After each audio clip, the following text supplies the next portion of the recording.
नमस्कार, news makers में आपका स्वागत है। मैं हूं प्रकाश हिंदुस्तानी। आज इस कार्यक्रम में हमारे साथ एक ऐसे शख्स मौजूद हैं जिन्होंने इस शहर में अवैध निर्माणों को लेकर लगातार अभियान चलाया है, कोर्ट में गए हैं और यहां तक उन्हें सुप्रीम कोर्ट का दरवाजा भी खटखटाना पड़ा है। पिछले करीब 18 साल से वे इस अभियान में लगे हुए हैं और इसकी भारी कीमत उन्होंने चुकाई है, लेकिन इस शहर के लोगों को शायद ये नहीं मालूम है कि वो शख्स कौन है। आइए हम आपका परिचय कराते हैं। वे हैं परमानंद सिसोदिया जी। हमारे स्टूडियो में आपका स्वागत है परमानंद जी। नमस्कार जी। परमानंद जी इंदौर में पार्षद रह चुके, 1994 में पार्षद बने थे और स्वास्थ्य कमेटी के प्रमुख भी रहे। उसके बाद उन्होंने चुनाव नहीं लड़ा, बीजेपी में सक्रिय थे, लेकिन अब बीजेपी में भी सक्रिय नहीं, पूरे समय अपना निजी कारोबार करते हैं। इसके अलावा कोर्ट में जाते हैं इंदौर शहर को अवैध निर्माणों से बचाने के लिए। परमानंद जी, कौन सी चीज थी जिसने आपको प्रेरित किया कि अवैध निर्माणों के खिलाफ आप कोर्ट में जाएं? प्रकाश जी, कुल मिलाकर मेरा ऐसा मानना है कि किसी भी प्रजातांत्रिक देश में एक स्वस्थ और सभ्य समाज की स्थापना में अवैध निर्माण सबसे बड़ी बाधक है। अवैध निर्माण के कारण तमाम ऐसी समस्याएं जन्म लेती हैं जो मनुष्य के लिए जानलेवा साबित होती हैं। जैसे एक जगह पर, एक छोटी सी जगह पर अगर पांच व्यक्तियों का परिवार निवास कर रहा है और उस जगह पर अगर मल्टी बन जाती है तो वहां पर 25 परिवार आ जाते हैं। उस जगह की जलमल व्यवस्था पूरी गड़बड़ा जाती है, उस जगह का ट्रैफिक गड़बड़ा जाता है, उस जगह की पार्किंग व्यवस्था हो जाती है, उस जगह की सारी व्यवस्थाएं सड़कों पे होने लगती है और फिर अव्यवस्था पूरे शहर में फैलती है। इसी तरह का कारोबार जब इस शहर में चल रहा था तो मुझे ये लगा कि एक जनप्रतिनिधि होने के नाते जनता ने अगर मुझे इस संविधान के मंदिर में भेजा है तो यहाँ मुझे जनता के हितों की रक्षा के लिए जितना बन पड़ता है, जितना मैं समझता हूँ, जितना मुझसे हो सकता है वो मुझे करना चाहिए, क्योंकि मेरी नैतिक जिम्मेदारी है कि मैं एक जनप्रतिनिधि के रूप में यहाँ पर आया हूँ। हम बच्चों को दे के क्या जा रहे हैं? हम बच्चों को मौत दे के जा रहे हैं। ये हमारे लिए बड़े शर्मनाक बात है, हमारे जनप्रतिनिधियों के लिए, हमारे एडमिनिस्ट्रेशन के जिम्मेदार अधिकारियों के लिए, हम मीडिया के सभी साथियों के लिए कि हम इस शहर को दे क्या जा रहे हैं। हम आकलन तो करें कभी जिंदगी में बैठ करके इस बात का कि हमने क्या पाया, क्या दिया है। हम सिर्फ मौत दे रहे हैं इस शहर को अवैध निर्माणों का, सीमेंट कंक्रीट का जंगल बना करके शहर को तबाही की ओर दिनों दिन लेते चले जा रहे हैं। कल आने वाला समय जो है इस शहर में, ये शहर रहने लायक रहेगा, मुझे ऐसा लगता नहीं है। आपने बड़ी बड़ी बिल्डिंगों के खिलाफ अभियान चलाए हैं जी, बड़ी टाउनशिप के खिलाफ अभियान चलाया जो अवैध कार्य कर रहे हैं जी। इंडस्ट्री हाउस में से एक है, इंद्रप्रस्थ टावर एक है जी, दवा बाजार एक है जी। क्या क्या विरोध है आपको? क्या गलत है? नहीं, विरोध का यही मेरा मतलब है कि देखिए क्या गलत है इनमें? गलत कानून का राज, जहां पर भी समाज में जब कानून का राज स्थापित है तो फिर कानून का पालन होना चाहिए। जब आम समाज कानून से शासित हो रहा है तो ये भू माफिया, ये बिल्डिंग माफिया, ये अधिकारी, ये नेता, ये कानून से शासित क्यों नहीं किए जा सकते? क्यों नहीं हो रहे हैं? इनमें अवैध निर्माणों के अंबार हैं साहब, अंबार। दवा बाजार कम से कम 60,000 स्क्वायर फीट निर्माण अवैध है उसमें। स्वीकृति के विपरीत अवैध निर्माण दवा बाजार में 2 मंजिल नीचे जमीन को खोद दिया गया है, ऊपर से सड़क बन रही है, नीचे से तलघर में दुकानें बनी हुई हैं, आज तक कोई हथौड़ा नहीं चल पाया। इंडस्ट्रीज हाउस 3 मंजिलें अवैध। किसे क्या है? अवैध की कोई सीमा ही नहीं है, ना पार्किंग है वहां पर, ना कोई सुविधाएं हैं, ना कोई साधन है। अव्यवस्थाओं का अंबार है यहाँ पर। इंद्रप्रस्थ की वही स्थिति, सेटबैक की भूमि जो सड़क के चौड़ीकरण में जाने वाली थी, उस पर 4 मंजिल का बिल्डिंग कंस्ट्रक्शन खड़ा हुआ है। पार्किंग की कोई जगह नहीं है, आम नागरिक जो है शिकार हो रहा है दुर्घटनाओं का। ये तो कुछ उदाहरण है जी हाँ, जी हाँ। लेकिन आप देखिए जहां सड़क बन रही है, कई जगह ऐसी सड़क बनना शुरू हुई, 30 करोड़ रुपए, 30 करोड़ खर्च हो चुके हैं, बाद में पता लगा कि सड़क बनना रुक गई क्योंकि लोगों के अवैध मकान रास्ते में आ गए। हाँ, कुछ वैध भी हैं, कुछ अवैध भी हैं। जी हाँ, जी हाँ। तो ऐसा कैसे चल रहा है? ये हमारे राजनेताओं का सब मिली जुली कुश्ती का खेल है। हिंदुस्तान में राजनीति अगर सही तरीके से अगर नहीं हुई तो ये शहर तो यूं भी बर्बाद हो जाएगा, शहर का देश ही बर्बाद होगा। कब से शुरू हुआ ये सिलसिला? ये सिलसिला मैं समझता हूं, मैं जब से समझने लगा, मैं 80-84 के बाद में कुछ समझने लगा था राजनीति को, और ये जिंदाबाद मुर्दाबाद के बाद सही गलत और नैतिकता और अवैध निर्माण और अतिक्रमण और अत्याचार और भ्रष्टाचार, इन चीजों को जब मैं समझने लगा तब तक मुझे नहीं लगा था कि इतना बड़ा पैमाना। लेकिन 80 के बाद से जो देखा गया है, 80-85 के बाद में जो देखा गया है, तो अवैधानिकताओं ने, अवैध निर्माणों ने, अतिक्रमण ने, भ्रष्टाचार ने इस पूरी व्यवस्था को अपने जाल में फंसा लिया है, पूरा गिरफ्त में ले लिया है। और मुझे नहीं लगता कि इनसे कोई भी अछूता है नेतृत्व करने वाला। सब नेतृत्व करने वाले इस तरह की व्यवस्था को दूषित करने के भागीदार हैं और सब अपना अपना हित साध रहे हैं। 177 अवैध निर्माण के खिलाफ आप सुप्रीम कोर्ट तक गए जी, उसके बाद क्या हुआ? सुप्रीम कोर्ट गया हूं। सुप्रीम कोर्ट, मुझे उम्मीद है कि सुप्रीम कोर्ट से मुझे इस शहर के लिए कोई बड़ा न्याय मिलेगा। इसमें मेरा कोई निजी हित नहीं है, मैं इस शहर के भविष्य के लिए लड़ रहा हूं। मेरे जीवन के मैंने 12-14 साल, 15 साल जो है इस लड़ाई में दे दिए हैं। अपने बच्चों का पेट काट करके मैंने इस शहर के भविष्य को बचाने की कोशिश की है और मुझे उम्मीद है न्याय व्यवस्था पे मुझे उम्मीद है न्यायालय मुझे, सुप्रीम कोर्ट मुझे इस शहर में जो है अवैध निर्माणों को हटाने के लिए न्याय देगा, निश्चित देगा। और तमाम लोगों के चेहरे दुनिया के सामने आएंगे और दुनिया कहेगी कि हाँ, समाज के लिए कोई अच्छा काम हुआ है। अभी 58 प्रकरणों में रिमूवल का काम चल रहा है। जी, कौन जी। से ही 58 प्रकरण प्रमुख? ये 58 प्रकरण 177 बिल्डिंगों में से इन्होंने मुझे जवाब दिया सुप्रीम कोर्ट में, माननीय न्यायालय के समक्ष, कि यहाँ 177 में से लगभग 59 प्रकरणों को जो है कंपाउंडिंग किया जा चुका है वर्ष 98-2000 के बीच में। उसके बाद में 58 प्रकरण ऐसे हैं जिन पर कार्रवाई हम कर रहे हैं। शेष प्रकरणों का न्यायालय में विचाराधीन मामले हैं या अपील कमेटी में विचाराधीन मामले हैं, इसलिए उन पर अभी कोई कार्रवाई नहीं की। तो ये 58 वो प्रकरण हैं जिन पर कहीं कोई मामला नहीं है, कहीं कोई कंपाउंडिंग नहीं है, कहीं कोई कोर्ट में यह जो है विचाराधीन नहीं है। ये उन मामलों पर कार्रवाई कर रही है नगरपालिका निगम, लेकिन जो कार्रवाई की जा रही है वो कार्रवाई टोटल दिखावे की है, बकवास है। कहीं कोई अतिक्रमण हटाया नहीं जा रहा है, मात्र जाकर के 4 होल किए जाते हैं दीवार में, छत में 4 होल किए जाते हैं, पैसा लिया जाता है, मौके पर कंपाउंडिंग किया जाता है, धंधा किया जा रहा है म्युनिसिपल कॉर्पोरेशन कमिश्नर के द्वारा और सिटी इंजीनियर के द्वारा और मेयर के द्वारा।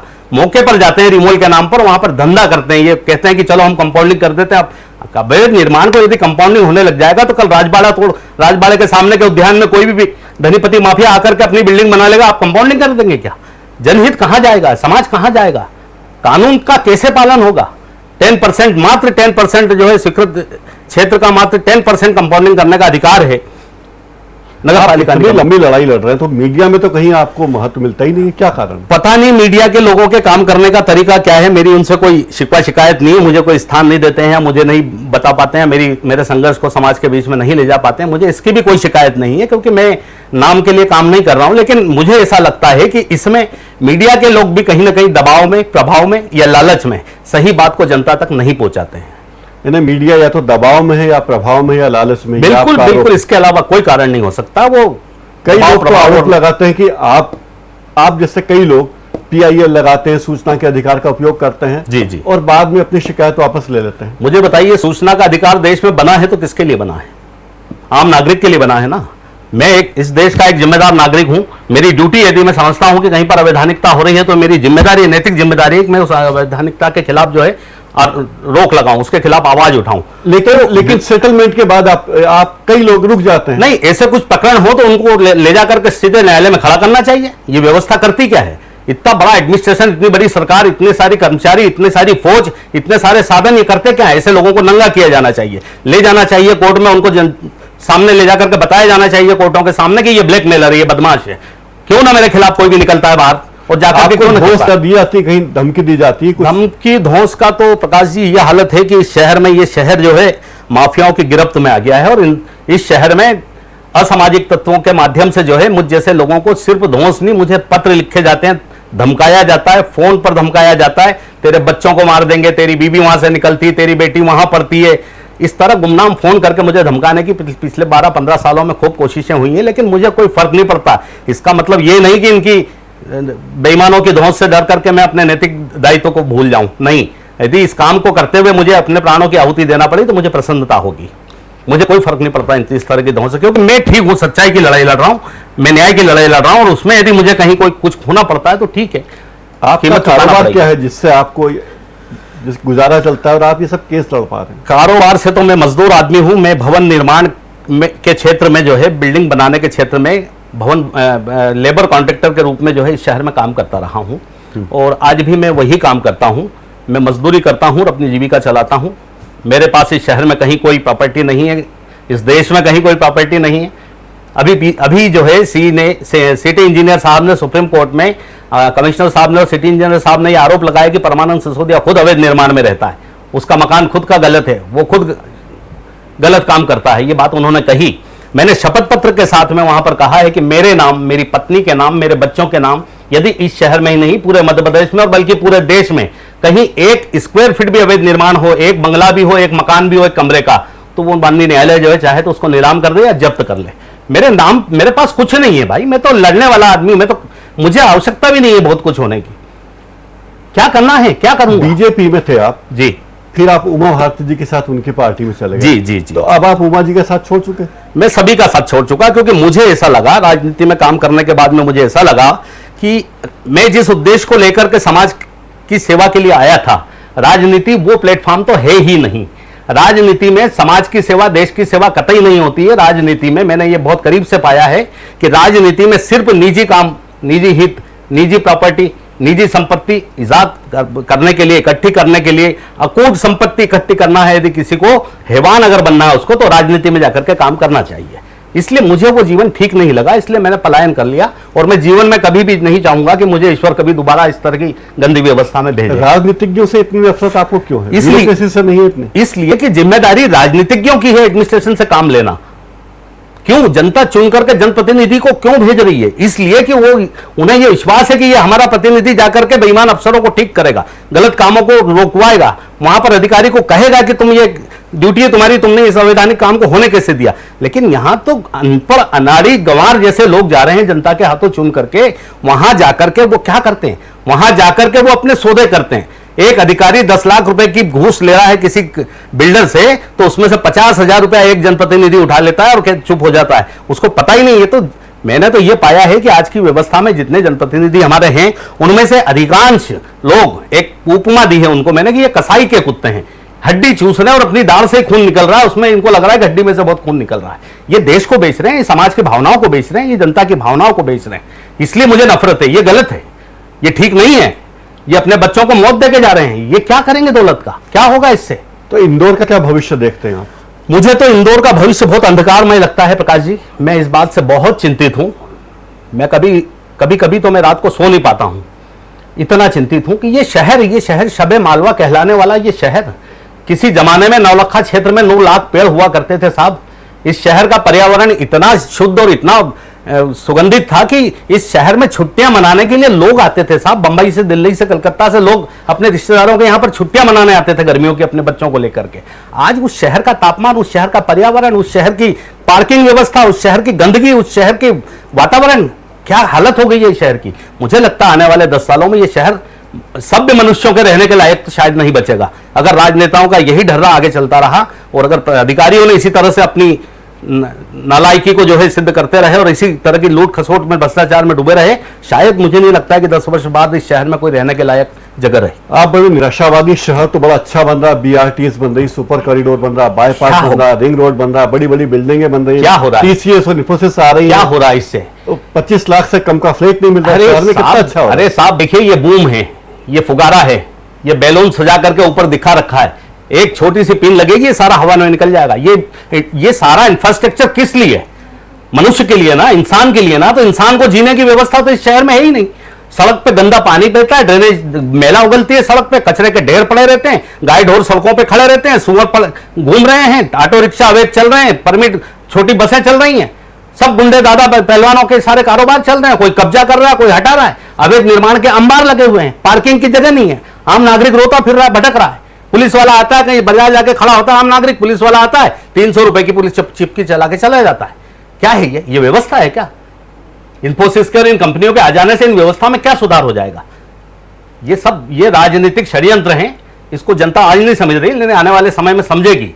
ये सारे षड्यंत्र हो रहे हैं, जमीनों के भाव बढ़ाने की साजिशें हो रही हैं। ये कुछ धनीपति लोगों ने इन जमीनों को हड़प लिया और अब कंपनियों के नाम पर वो आ रही है, ये आ रही है, उन जमीनों के आसमान पे भाव उठा करके आम नागरिक की पहुंच के बाहर कर दी इस शहर में। एक आम नागरिक की हिम्मत नहीं, ताकत नहीं बची कि वो बेचारा अपने जीवन यापन करने के लिए, अपने बच्चों को पालने के लिए एक छोटा सा मकान खरीद ले। कहां ले गए हैं ये लोग? ये बर्बादी के रास्ते हैं साहब। मैं नहीं मानता कि ये कोई, मैं इसको निराशावादी मत कहिए, ये कड़वा सच है, बिल्कुल कड़वा सच है। तो क्या होगा शहर में सुधार कैसे हो? शहर में सुधार आम नागरिक को निकलना पड़ेगा। मैं अकेला एक इंसान अगर इतना कर सकता हूं तो हम सब मिलकर के क्यों ना कर सकते हैं? मीडिया को भी सोचना होगा, हमारे राजनेताओं को भी सोचना होगा, हमारे जिम्मेदार अधिकारियों को भी सोचना होगा, हमारे जितने समाज सेवी लोग हैं उनको आगे आकर, ये समाज सेवी लोग क्या करते हैं?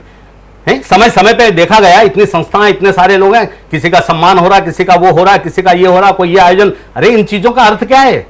बेसिक काम कहां हो रहा है इस शहर में? हमारी सामाजिक संस्थाओं को चाहिए आगे आए, निकलें, हमारे जैसे लोगों का सपोर्ट करें, हम उनका सपोर्ट करने को तैयार हैं। लेकिन जो बेसिक बातें हैं, हम भविष्य कैसे बनाएंगे बच्चों का, कैसे बच्चों को हम जीवन देंगे इस शहर में? बताइए आप मुझे, कितना एक्सीडेंट प्रतिदिन, कितनी हत्याएं, कितना क्राइम, कितनी चोरी डकैती हो क्या रहा है इस शहर में? क्यों हो रहा है ऐसा? पुलिस अधिकारी कहते हैं कि विकास की अनिवार्य शर्त है, शहर बढ़ रहा है तो अपराध तो बढ़ेंगे। अरे साहब ठीक, ये कोई बात नहीं हुई कि अगर शहर बढ़ेगा तो अपराध बढ़ेंगे। व्यवस्था अव्यवस्थित होगी, व्यवस्था पे जब किसी का अंकुश नहीं होगा, ये जब जंगल राज जैसी व्यवस्थाएं रहेंगी तो अपराध बढ़ेंगे साहब। ऐसा नहीं है, व्यवस्था ही नहीं है।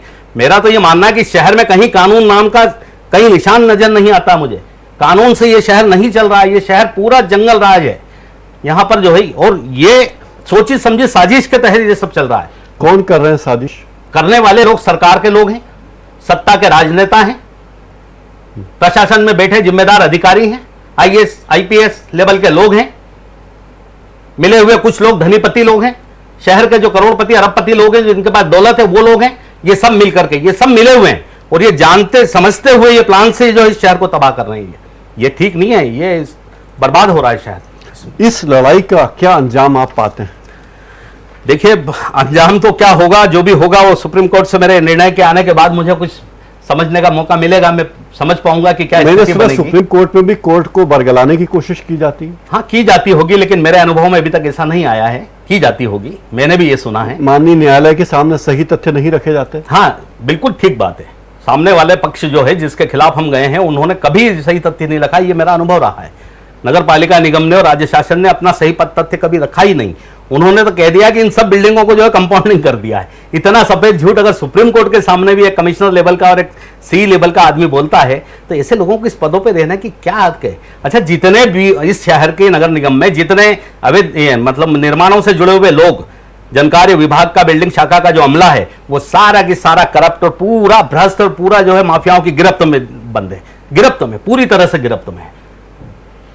इंदौर के अलावा कौन से शहर में आप पाते हैं कि अच्छा है? इंदौर अगर खराब है तो आसपास के कौन से? आप जाइए, चंडीगढ़ जाइए, आप गांधीनगर जाइए, आप अहमदाबाद जाकर के देखिए, आप बेंगलोर को जाकर के देखिए, आप भोपाल को देख लीजिए। अवैध निर्माण भोपाल में भी है, बड़े पैमाने पे है, लेकिन ऐसा नहीं कि व्यवस्था नहीं है, वहां कानून नहीं है। कानून के अनुरूप काम हो रहे हैं।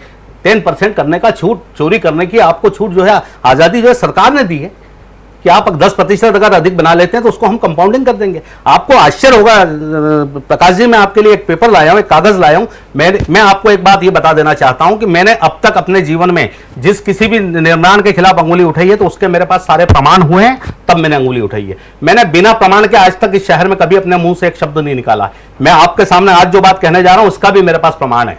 एक निर्माण है लालबाग पर, लालबाग के पीछे से एक रोड निकला है जो त्रिवेणी कॉलोनी की तरफ जाता है, और वहां पर एक पुल है। उस पुल के बिल्कुल पास में एक बिल्डिंग बना है, उसका नाम है ऑरेंज कंट्री।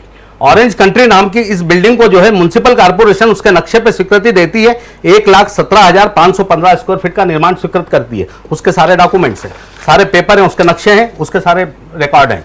ये कॉर्पोरेशन का रिकॉर्ड सर्टिफाइड कापियां ये कहती है कि उस निर्माणकर्ता को मात्र 1,17,515 स्क्वायर फीट का निर्माण जो है निर्माण करने के लिए दिया है, नक्शे स्वीकृत किए हैं। उस निर्माणकर्ता ने खुद, ये उस निर्माणकर्ता के दस्तावेज हैं जिस निर्माणकर्ता ने बिल्डिंग बनाई है। ये उसके सारे फोटोग्राफ्स, उसके शपथ पत्र, उसके ये देखें आप जी, ये सारे उसके दस्तावेज हैं। ये उसने शपथ पत्र देकर के जिला पंजीयक के यहाँ पर ये पूरे निर्माण को रजिस्टर्ड करवाया प्रकोष्ठ को। इसमें वो ये कहता है कि मेरे बिल्डिंग में 2,26,634 स्क्वायर फीट निर्माण में बना रहा हूं। कितना बना रहा हूं? 2,26,634 स्क्वायर फीट निर्माण में बना रहा हूं। ये वो कहता, खुद स्वीकार करता है, लगभग 2 गुना, जबकि स्वीकृत है उसका 1,70,000, मतलब 1,16,000 स्क्वायर फीट निर्माण अवैध। ये शहर है क्या है? कौन कहता कानून का राज है यहाँ? कौन कहता? क्या करता है कमिश्नर, क्या करता है सी, क्या करती इतनी बड़ी मशीनरी, क्या करता है मेयर बैठ करके वहां जनता से चुन करके भेजा गया है तो क्या कर रहा है? जन भावनाओं का गला नहीं घोट रहा तो क्या कर रहा है? ये व्यवस्था सारी तो तब गुस्सा इस बिल्डिंग की कंपाउंडिंग कर दी गई? नहीं, अभी नहीं की गई है, चल रहा है प्रोसेस में, कर देंगे, उठा के कर देंगे। लेकिन मैं बताऊंगा सुप्रीम कोर्ट को कि ये इस तरह के काम इस शहर में होते हैं। ऐसे सैकड़ों बिल्डिंग मेरे पास मौजूद हैं साहब, और सैकड़ों प्रामाणिकता से मैं ये सब बातें अभी सुप्रीम कोर्ट में रखने वाला हूं। हमारी शुभकामनाएं आपको। ठीक है, उसका अंजाम आपने जैसा पूछा कि आपके साथ ये हो सकता, वो हो सकता, जो होगा होगा। ईश्वर अब क्या है, सच्चाई की लड़ाई में कहीं ना कहीं बलिदान तो देने ही होते हैं। आप सच्चाई की लड़ाई लड़ें। जी हाँ, जी हाँ। डीजी न्यूज पूरी तरह आपके साथ है। सच्चाई की लड़ाई लड़ने वालों के साथ हमेशा रहता है डीजी न्यूज, क्योंकि हमें किसी से ब्लैकमेल नहीं करना, हमें किसी से कोई पैसा नहीं चाहिए। मेरा निवेदन है कि इंदौर शहर के नागरिकों को मैं आपके माध्यम से कहना चाहता हूं कि देखिए, अन्याय के खिलाफ और अवैधानिकता और गलत काम के खिलाफ अगर साहस करके आप लोग लड़ना नहीं सीखेंगे और लड़ने के लिए बाहर एकजुट होकर के नहीं आएंगे तो निसंदेह आने वाले समय में आपके बच्चे जो है दर-दर के हो जाएंगे, कहीं नहीं बच पाएंगे। ये सब गुंडे, बदमाश, माफिया, नेता, ये अधिकारी लूट खाएंगे हमारे इन बच्चों को। ये हमारी नैतिक जिम्मेदारी है कि हमारे बच्चों के भविष्य के लिए हम लोग मैदान में आए, हम सामने आए, हम अवैधानिकताओं के खिलाफ लड़ना सीखें। जी, मैं ऐसा मानता हूं कि आपके माध्यम से मेरी बात इंदौर शहर के नागरिकों तक पहुंची होगी और इंदौर शहर के नागरिक भी जो है मेरी बात से सहमत होंगे और साहस करके इस काम में आगे आएंगे और शायद है कि इस शहर को अवैधानिकता के कारोबार से जो है बचाएंगे, शहर के भविष्य को बताएंगे। आपका बहुत बहुत धन्यवाद। आप हमारे न्यूज मेकर्स कार्यक्रम में आए। न्यूज मेकर्स कार्यक्रम में आज इतना ही।